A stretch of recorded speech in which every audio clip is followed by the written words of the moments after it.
ಮನಸ್ಸಿದ್ದಲ್ಲಿ ಮಾರ್ಗ ಎನ್ನುವ ಹಾಗೆ ಯಾವುದೇ ನಿರೀಕ್ಷೆ ಫಲಾಪೇಕ್ಷೆ ಬಯಸದೆ ಸ್ವಂತ ಸಾಧನೆಯೊಂದಿಗೆ ಬದುಕು ರೂಪಿಸಿಕೊಂಡ ಅನೇಕರು ನಮ್ಮ ಮುಂದಿದ್ದಾರೆ.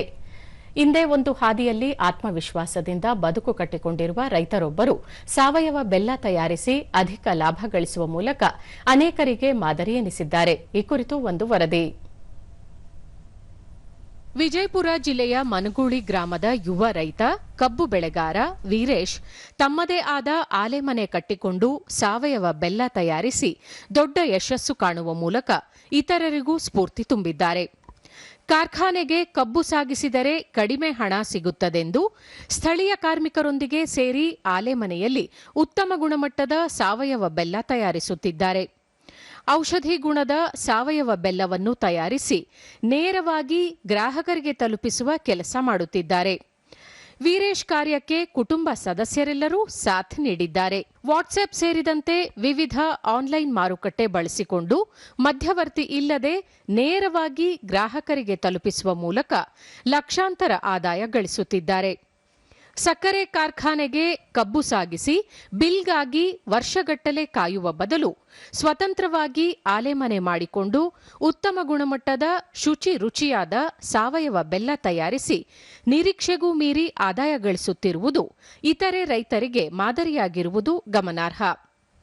ದೂರದರ್ಶನದೊಂದಿಗೆ ರೈತ ವೀರೇಶ್ ಮನಗೂಳಿ ಕಳೆದ 7 ವರ್ಷಗಳಿಂದ ಭೂಮಿಗೆ ಯಾವುದೇ ರೀತಿಯ ರಾಸಾಯನಿಕ ಬಳಸದೆ ಸಂಪೂರ್ಣ ಸಾವಯವ ಕೃಷಿ ಪದ್ಧತಿಯ ಮೂಲಕ ಕೃಷಿ ಮಾಡುತ್ತಾ ಬಂದಿದ್ದೇವೆ.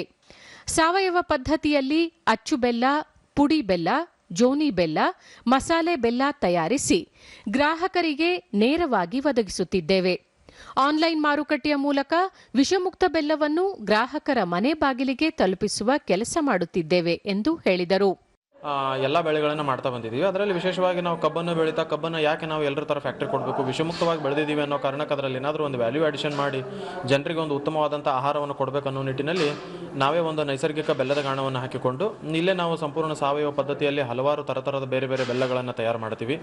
ಅಚ್ಚು ಬೆಲ್ಲ ಆಗಿರ್ಬೋದು, ಪುಡಿ ಬೆಲ್ಲ ಆಗಿರ್ಬೋದು, ಜೋನಿ ಬೆಲ್ಲ ಆಗಿರ್ಬೋದು, ಈ ಮಸಾಲೆ ಬೆಲ್ಲ ಆಗಿರ್ಬೋದು, ಈ ರೀತಿ ಬೆಲ್ಲಗಳನ್ನು ತಯಾರು ಮಾಡಿ ನೇರವಾಗಿ ಗ್ರಾಹಕರಿಗೆ ಒದಗಿಸ್ತಾ ಇದ್ದೀವಿ. ರೈತ ಗುಂಡಪ್ಪ ಗೂಡಲಮನಿ ಸಾವಯವ ಪದ್ಧತಿಯಲ್ಲಿ ಈ ಹಿಂದೆ ರೇಷ್ಮೆ, ನಿಂಬೆ, ಈರುಳ್ಳಿ ಸೇರಿದಂತೆ ಹಲವು ಬೆಳೆಗಳನ್ನು ಬೆಳೆಯುತ್ತಿದ್ದೆವು. ಈಗ ಕಬ್ಬು ಬೆಳೆದು ವಿವಿಧ ರೀತಿಯ ಬೆಲ್ಲ ತಯಾರಿಸುತ್ತಿದ್ದೇವೆ. ಈ ಸಾವಯವ ಬೆಲ್ಲದ ಬಳಕೆಯಿಂದ ಮಧುಮೇಹ ನಿಯಂತ್ರಣಕ್ಕೆ ಬರಲಿದ್ದು ನಮ್ಮ ಬೆಲ್ಲಕ್ಕೆ ಬೇಡಿಕೆ ಹೆಚ್ಚಾಗಿದೆ ಎಂದರು.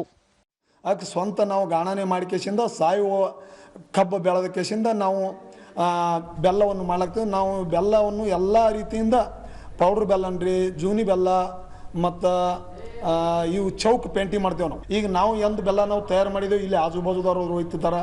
ನಾವು ಅದ್ರ ಒಂದು ವಾರದಾಗ 2 ಸಲ ಬೆಲ್ಲದ ಅಡಿಗಿತ್ತಿದ್ದೆವು, ಮನ್ಯಾಗ ಹಾಲಾಗ ಸ್ವಲ್ಪ ಬೆಲ್ಲ ಹಾಕೊಂತಿದ್ದೆವು. ಇದರಿಂದ ನಮಗೆ ಶುಗರು ಸ್ವಲ್ಪ ಏನಿಸಿ ಏರಿಳಿಕೆ ಆಗಿಲ್ಲ. ಒಂದು ಲೆಕ್ಕಕ್ಕೆ ಏನಿಸ್ತು ನಾವು ಏನೂ ಹಾಕ್ಲಾರೆ ಮಾಡಿದ್ರಿಂದ ಸ್ವಲ್ಪ ಶುಗರ್ ಕಂಟ್ರೋಲ್ ಅನ್ನಿಸ್ತದ. ಒಟ್ಟಿನಲ್ಲಿ ಸಾಧನೆಯ ಛಲವೊಂದಿದ್ದರೆ ಏನು ಬೇಕಾದರೂ ಸಾಧಿಸಬಹುದು ಎಂಬುದಕ್ಕೆ ಇದೊಂದು ಸೂಕ್ತ ಉದಾಹರಣೆಯಾಗಿದೆ.